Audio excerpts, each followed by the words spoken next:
मोहब्बत क्या है?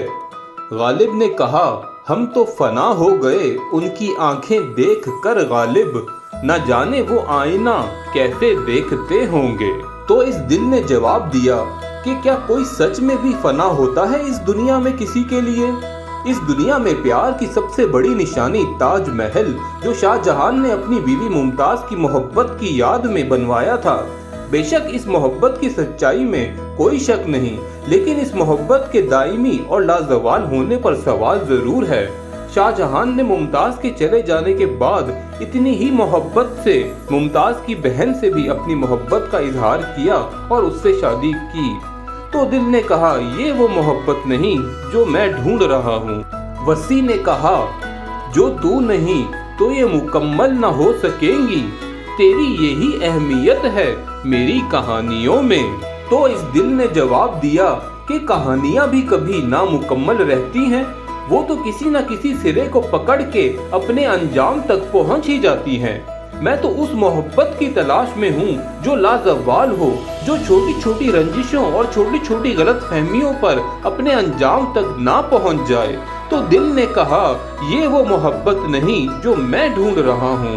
मोहसिन ने कहा, जिंदगी खुश है तेरे वादों पर, जैसे बच्चे का दिल बहल जाए। हिज्र की रात ढल गई मोहसिन, अब तो दिल से कहो संभल जाए। तो दिल ने बड़े मुअद्दबाना अंदाज में कहा, मैं बहुत इज्जत करता हूँ इन सब मोहब्बतों की, लेकिन मैं कैसे मान लूँ कि ये सब मोहब्बतें दायमी और लाजवाल हैं। मैं कैसे मान लूँ कि इन मोहब्बतों में भी एक दूसरे को माफ करने की जुर्रत है, सब कुछ भुला के आगे बढ़ने की हिम्मत है। तो बस जब दिल थक हार के एक कोने में जा बैठा, तो इस पुरइसरार और खिज़ां आलूद हवा में एक हल्की सी सरसराहट हुई, जैसे किसी ने आके कान में हल्की सी सरगोशी की हो कि फराज, ध्यान से सुनना, शायद इसे सच्ची मोहब्बत कहते हैं। इसराइल में एक नौजवान अपनी बदमाशी और अय्याशी की वजह से बहुत ज्यादा बदनाम हो गया, तो लोगों ने उसे घर से और शहर से निकाल दिया। शहर से बाहर निकला, कुछ अरसे बाद खाने पीने के असबाब खत्म हुए तो मौत ने आ घेरा। अब उसने बेकरार होकर, उधर सब बाइकाट कर चुके थे, कोई उसके करीब नहीं जाएगा। तो जब मौत ने पकड़ा तो इधर देखा कोई है मददगार नहीं, इधर देखा कोई है कोई नहीं, तो आगे देखा, पीछे देखा, दाएं देखा, बाएं देखा, कोई नहीं है। तो फिर उसने यूं आसमान को देखा और कहने लगा, या मन ला तदुर्रुहु ज़ुनूब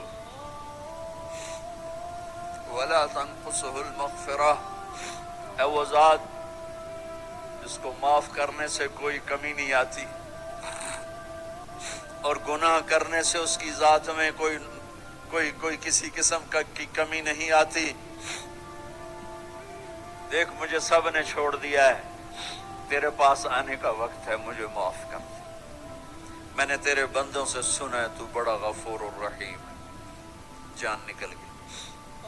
अल्लाह ताला ने मूसा अलैहिस्सलाम से फरमाया, मूसा, मेरा एक दोस्त वो जंगल में मर गया है, जाओ उसके जनाजे का इंतजाम करो और ऐलान कर दो, जो उसके जनाजे में शरीक होगा उसको भी माफ कर दूंगा। कौन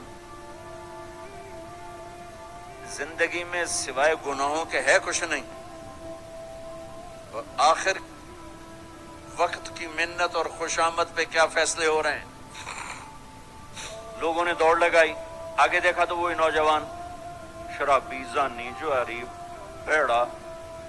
मूसा, ये तो वो है जिसको हमने शहर से निकाल दिया था, तो ये ऐसा वली कैसे हो गया कि हम इसके जनाजे में आएंगे तो बख्शे जाएंगे। तो मूसा अलैहिस्सलाम ने अल्लाह से पूछा, या अल्लाह, तेरे बंदे कह रहे हैं कि ये बहुत बुरा है, तू कह रहा है मेरा दोस्त है, तो मैं क्या करूं। तो अल्लाह ताला ने फरमाया, मूसा, ये सच कह रहे हैं और मैं भी ठीक कह रहा हूं। ये ऐसा ही था जैसे ये कह रहे हैं, लेकिन जब इस पर मौत आई, इसने दाएं देखा, इसे कोई नजर न आया, इसने बाएं देखा, इसे कोई नजर न आया, इसने फिर मेरी तरफ देखा। तो मूसा, मेरी गैरत ने गवारा ना किया कि जिसको सब छोड़ जाएं और वो बेबसी में मुझे पुकारे और मैं उसकी पुकार पे लब्बैक न कहूं। मूसा, اس نے تو صرف اپنی بخشش مانگی. مجھے میری عزت کی قسم اگر آج مجھ سے پوری دنیا کے انسانوں کی بخشش مانگتا تو میں اس کی طفیل سب کو معاف کر دیتا. تو آخر اس دل نے کہا کہ ہاں یہ ہے وہ محبت جس کی مجھے تلاش تھی، جس میں کوئی اگر مگر نہیں، جس میں کسی قسم کی شرائط و ضوابط نہیں، جو دائمی ہے، جو لازوال ہے، جو خوبصورت ہے، جو پاک ہے. میرے اللہ کی محبت کا انداز بھی کتنا کمال ہے نا، کہ سب کچھ دے کے بھی کہتا ہے کوئی مانگنے والا. ہم مدینے میں تنہا نکل جائیں گے اور گلیوں میں قصداً بھٹک جائیں گے. ہم وہاں جا کے واپس نہیں آئیں گے. ڈھونڈتے